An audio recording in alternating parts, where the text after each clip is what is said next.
To the great, proud people of Iran, I say tonight that the hour of your freedom is at hand. Stay sheltered. Don't leave your home. It's very dangerous outside. Bombs will be dropping everywhere. Right now, as you are watching this video, bombs are falling on Tehran. The capital of Iran, a city of 9 million people, is shaking under the most devastating military assault the Middle East has seen since the 2003 invasion of Iraq. This is not a drill. This is not a simulation. This is not a rumor from an unverified Telegram channel. On February 28, 2026, the United States of America and Israel launched a coordinated, full-scale military attack on the Islamic Republic of Iran. President Donald Trump confirmed it himself in a video posted to Truth Social, declaring that the United States military has begun major combat operations in Iran. The Pentagon has named this operation Epic Fury. Israel calls theirs Lion's Roar. And as of this recording, massive explosions are ripping through not just Tehran, but Isfahan, Qom, Karaj, Kermanshah, and multiple other cities across the country. Iran's airspace is shut down. Mobile phone services have been cut. Smoke is rising over the capital. And Iran's Revolutionary Guard Corps has already launched what it calls its first large-scale wave of retaliatory missiles and drones toward Israel. Sirens are blaring across Tel Aviv and Jerusalem. Explosions have been reported in Bahrain, Abu Dhabi, and Qatar, all of which host American military bases. This is not a limited strike. This is war, and the world just changed. Let me walk you through exactly what happened, how we got here, and what this means for the entire planet. Early Saturday morning, February 28th, Israeli Defense Minister Israel Katz announced that Israel had launched what he described as a preemptive strike against Iran. Within minutes, Iranian state media confirmed explosions across central Tehran. The semi-official Fars news agency reported massive blasts. Video footage from Tehran showed enormous plumes of smoke rising from multiple parts of the city. Then came Trump's announcement. In a video message posted to Truth Social, the president confirmed that American forces had attacked Iran by air and sea. He stated that the objective was to defend the American people by eliminating imminent threats from the Iranian regime. He called the Iranian government a vicious group of very hard, terrible people. The targets were staggering in their scope. According to multiple reports, at least 18 major strikes hit sensitive locations in and around Tehran alone. Iran's Ministry of Intelligence was struck. The Ministry of Defense was targeted. There are confirmed reports of a strike near the offices of Supreme Leader Ayatollah Ali Khamenei himself, the most powerful man in Iran, who has not been seen publicly in days. There are even unconfirmed Israeli reports suggesting the strikes may have included an attempted assassination of Iranian President Masoud Pezeshkian. Iranian officials later confirmed that Pezeshkian and Intelligence Minister Ismail Khatib survived. Outside the capital, explosions were reported near the Iranian Atomic Energy Agency site and the Parchin military complex, a facility long suspected of hosting weapons research. The scope of this attack makes it abundantly clear. This is not a surgical strike on a single nuclear facility. This is a systematic dismantling of Iran's military, governmental, and intelligence infrastructure.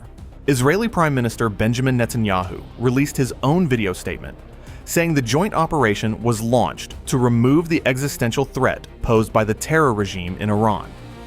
He thanked Trump for his historic leadership and addressed the Iranian people directly, calling on Persians, Kurds, Azeris, Baloch, and Awazi communities to cast off the yoke of tyranny. Trump went even further. In his statement, he told the Iranian people, "The hour of your freedom is at hand. Stay sheltered. Don't leave your home. It's very dangerous outside. Bombs will be dropping everywhere. When we are finished, take over your government. It will be yours to take. Let that sink in." The President of the United States is openly calling for regime change, while his military is actively bombing the country. Iran did not wait long. Within hours of the initial strikes, Iran's Revolutionary Guard Corps announced it had launched its first large-scale wave of retaliatory missile and drone strikes toward Israel. The IDF confirmed detecting multiple ballistic missile launches from Iranian territory. Air raid sirens sounded across Israel, including in Jerusalem, Tel Aviv, and northern communities. Several hospitals in Israel activated their emergency protocols, moving patients and ongoing surgeries to underground facilities. Israel declared a state of emergency, shut down schools, suspended public gatherings, and moved the country to essential services only. But the retaliation was not limited to Israel. Explosions were reported in Bahrain, where the U.S. Navy's Fifth Fleet is based. Qatar's defense ministry confirmed that an Iranian missile was intercepted by its Patriot defense system. Explosions were also reported in Abu Dhabi. The U.S. Embassy in Bahrain issued an emergency alert warning of imminent drone and missile attack and urged all American citizens to shelter in place. Similar warnings went out from U.S. embassies in Qatar, the UAE, and Israel. Meanwhile, Iranian-backed Houthi rebels in Yemen announced they would resume missile and drone attacks on shipping routes and on Israel in support of Iran. The entire region is now on the brink of a multi-front war, the scale of which has not been seen in decades. Iraq closed its airspace. Airlines began scrambling. Lufthansa suspended all flights to Tel Aviv, Beirut, and Oman until March 7th. KLM canceled its Amsterdam to Tel Aviv route. Jordan reported sirens sounding on its territory. The entire Middle East is holding its breath. To understand how we arrived at this moment, you have to rewind to June 2025. That is when the United States first struck Iran's nuclear facilities in what was called Operation Midnight Hammer. American B-2 stealth bombers and submarine-launched missiles hit three major nuclear sites: Fordow, Natanz, and Isfahan. The stated goal was to destroy Iran's ability to develop nuclear weapons. Iran responded 2 days later by launching missiles at the Al Udeid Air Base in Qatar, the largest American military installation in the Middle East. Remarkably, no Americans or Qataris were harmed. Trump claimed the Iranian government had given early notice about the strikes. A ceasefire was eventually brokered in late June, ending a brutal 12-day conflict between Israel and Iran that killed dozens in Israel and hundreds in Iran. But the ceasefire did not bring peace. Iran's economy was already in freefall. The country had been suffering from a crippling energy crisis for years, daily blackouts lasting 3 to 4 hours, with poorer neighborhoods in southern Tehran bearing the worst of it. Sanctions had choked off investment in the energy sector. The Iranian rial had collapsed to historic lows. Then came the protests. In late December 2025, massive nationwide demonstrations erupted across Iran. Millions of Iranians took to the streets, demanding an end to the regime. The government's response was brutal. On January 8, 2026, as protests intensified, authorities cut off all internet and phone service across the entire country, plunging 90 million people into total digital darkness. It became one of the most comprehensive and prolonged state-imposed internet blackouts in history. Human rights organizations described it as an attempt to conceal mass killings during the crackdown. Security forces were reportedly given full authority to use lethal force with the aim of creating maximum fear. The blackout devastated the economy. Iran's communications minister estimated the shutdown was costing the economy at least $33 million per day, with the true figure likely far higher. Online sales collapsed by 80%. The Tehran Stock Exchange lost hundreds of thousands of points. Businesses that depended on internet connectivity were paralyzed. Food shortages worsened. The currency continued to collapse. Even after internet service was partially restored in late January, severe restrictions remained. Most Iranians were only allowed to access pre-approved government websites under a whitelist system. Authorities used Chinese-provided surveillance technology, including facial recognition tools, to track and arrest dissidents. Starlink satellite terminals offered some Iranians a lifeline, but the government made possession of Starlink equipment punishable by 6 months to 10 years in prison, or even execution. Against this backdrop of internal collapse, the Trump administration ramped up pressure. In his State of the Union address in late February, Trump warned that Iran was rebuilding its nuclear program. He deployed a massive military armada to the region, 2 aircraft carrier strike groups, dozens of additional aircraft, and the largest concentration of American warplanes in the Middle East since 2003.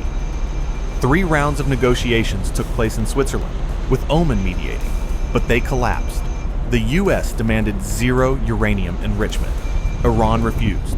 The talks ended Thursday, February 26th, without a deal. 2 days later, the bombs started falling. What makes this conflict different from anything we have seen in the post-9/11 era is the sheer isolation of the United States on the global stage. Unlike the 2003 invasion of Iraq, where Washington at least assembled a coalition of the willing, in 2026, the only country fully backing the U.S. military operation is Israel. The UK reportedly refused to allow the US to use British air bases for strikes on Iran, forcing B-2 bombers to fly 18-hour missions directly from the continental United States. European nations, already strained by tariff disputes and what many describe as American coercion, are watching with alarm. Vice President J.D. Vance and Defense Secretary Pete Hegseth have publicly stated the goal is not regime change, that the U.S. is at war with Iran's nuclear program, not Iran. But Trump himself openly contradicted them on social media, posting, "If the current Iranian regime is unable to make Iran great again, why wouldn't there be a regime change?"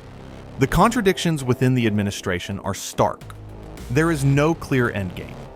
Intelligence assessments reportedly contradict the administration's public claims about the immediacy of the Iranian nuclear threat. There is no publicly available evidence that Iran made major progress in reviving its damaged nuclear program since the June strikes. The administration has not specifically accused Iran of renewing uranium enrichment, and yet the bombs are falling. Oil markets are already in turmoil. Iran is a founding OPEC member and a major producer. The Strait of Hormuz, through which roughly 20% of the world's oil supply passes, sits right in the theater of operations. Energy prices were already climbing to 6-month highs before today. The economic shockwaves from this conflict will be felt by every person on this planet. As of this recording, the situation remains deeply fluid and extremely dangerous. Iran has vowed a crushing response. The Revolutionary Guard's retaliatory missile launches appear to be just the beginning. The Houthis are back in the fight. Hezbollah, though severely weakened by last year's conflict with Israel, remains a wild card. Iraq, Syria, and Lebanon, already fragile states, could be pulled into the maelstrom. Inside Iran, the population is caught between a collapsing regime and incoming American bombs. A nation already suffering from months of internet blackouts, energy crises, mass unemployment, and a brutal crackdown on protesters, now faces the terrifying reality of full-scale war. Trump's call for Iranians to take over your government may sound inspiring in a speech, but for ordinary Iranians hiding in their homes as explosions rock their cities, the reality is far more complicated and far more dangerous.